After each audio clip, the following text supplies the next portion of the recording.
नमस्कार, आप देख रहे हैं सिटी पोस्ट लाइव और मैं हूं आशुतोष।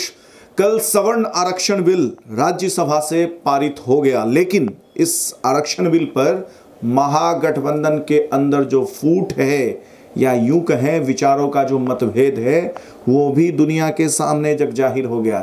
जी हां, जहां महागठबंधन में शामिल जीतन राम मांझी की पार्टी और राष्ट्रीय कांग्रेस पार्टी यानी कि इंडियन नेशनल कांग्रेस जिसके अध्यक्ष राहुल गांधी है, इन दोनों ही पार्टी ने इस बिल का समर्थन किया। लोकसभा में भी राज्यसभा में भी, मतलब कांग्रेस ने लोकसभा और राज्यसभा में समर्थन किया। चूंकि जीतन राम मांझी की पार्टी ने नई बनी है और उनके कोई सांसद नहीं है दोनों सदन में, तो इसलिए उनका कोई सदस्य नहीं है, लेकिन उन्होंने आउट ऑफ द पार्लियामेंट उन्होंने समर्थन किया। वहीं मनोज झा जो कि राज्यसभा के सांसद है राष्ट्रीय जनता दल के, उन्होंने खुलकर इस बिल का विरोध किया। इसके साथ ही जयप्रकाश नारायण जो कि आरजेडी से लोकसभा सांसद है, उन्होंने भी लोकसभा में इस बिल पर प्रश्न चिन्ह खड़ा किया। इसके साथ ही बिहार के नेता प्रतिपक्ष तेजस्वी यादव भी इस बिल पर उन्होंने सवाल खड़ा किया। हमारा पोजीशन साफ तौर पे है। माननीय मंत्री महोदय हैं, कई और मंत्री महोदय थे। सर, हमारा पोजीशन है, आप कॉन्स्टिट्यूशन के बेसिक स्ट्रक्चर के साथ छेड़छाड़ कर रहे हैं। Article 15 to be read with clause 4, article 16 to be read with clause 4। Sir, कई दिनों तक चर्चा हुई थी जब ये दोनों आर्टिकल बने थे इसी सेंट्रल हॉल में। सर, कई दिन तक आज हमने चंद घंटे निर्धारित कर दिए और कहा इसकी आत्मा को मार दो, इसकी आत्मा का कत्ल कर दो। सर, ऐसे नहीं हुआ करता है। ऐसे नीति और नियत की बात हुई। हमें तो नीति पर भी ऐतराज है और नियत पर भी ऐतराज है। प्रकार से जो भेदभाव छुआछूत जो हुआ करता था, जन भागीदारी की जहां तक बात थी, रिप्रेजेंटेशन होनी चाहिए ऐसे समाज में, backbencher of the societies की, जहां एक बराबर के नजरिए से लोगों को एक अधिकार मिले, इसके वजह से ये आरक्षण प्रावधान किया था। आर्थिक स्थिति सुधारने के लिए आरक्षण नहीं है। आर्थिक स्थिति से अगर उसको ठीक करना था तो नरेंद्र मोदी जी को बोलते ना, भाई 15-15 लाख रुपए हर एक के खाते में डाल दीजिए, हर देश के हर लोगों को मिल जाता और 2 करोड़ नौजवानों को रोजगार दे देते अगर आर्थिक स्थिति अगर सुधारनी होती तो।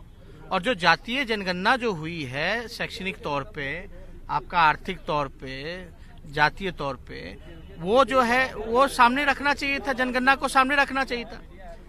और जहां तक 85% जो लोग हैं उनको मात्र जो है आप देखिएगा कि कितना कम आरक्षण है, बल्कि बढ़ना उनका चाहिए था।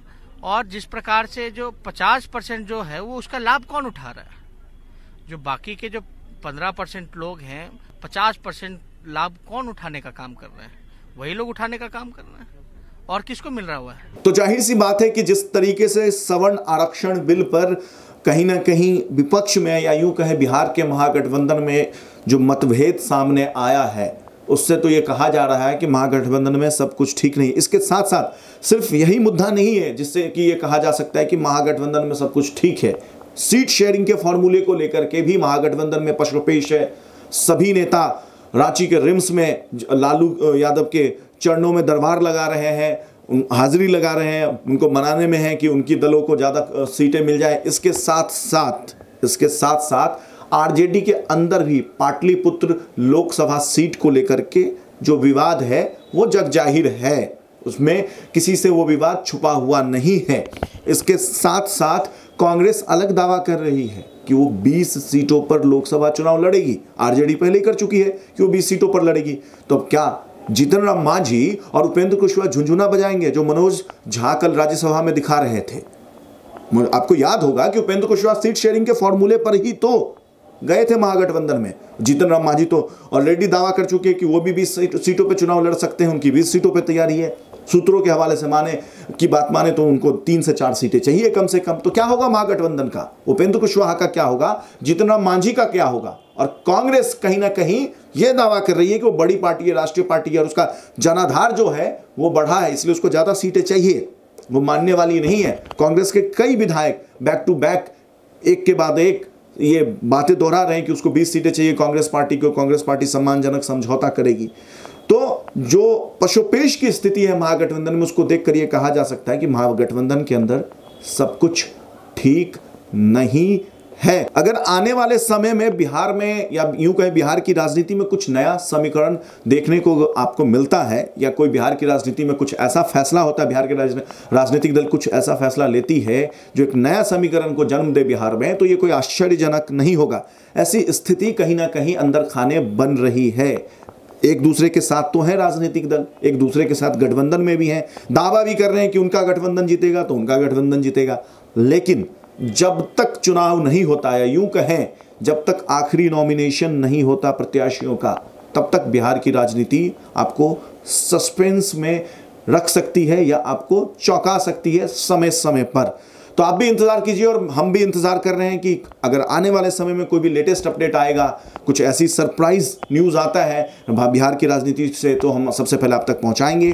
तब तक के लिए आप देखते रहिए, पढ़ते रहिए सिटी पोस्ट लाइव, और अगर आपने हमारे चैनल को सब्सक्राइब नहीं किया है तो चैनल को सब्सक्राइब अवश्य करें। नमस्कार।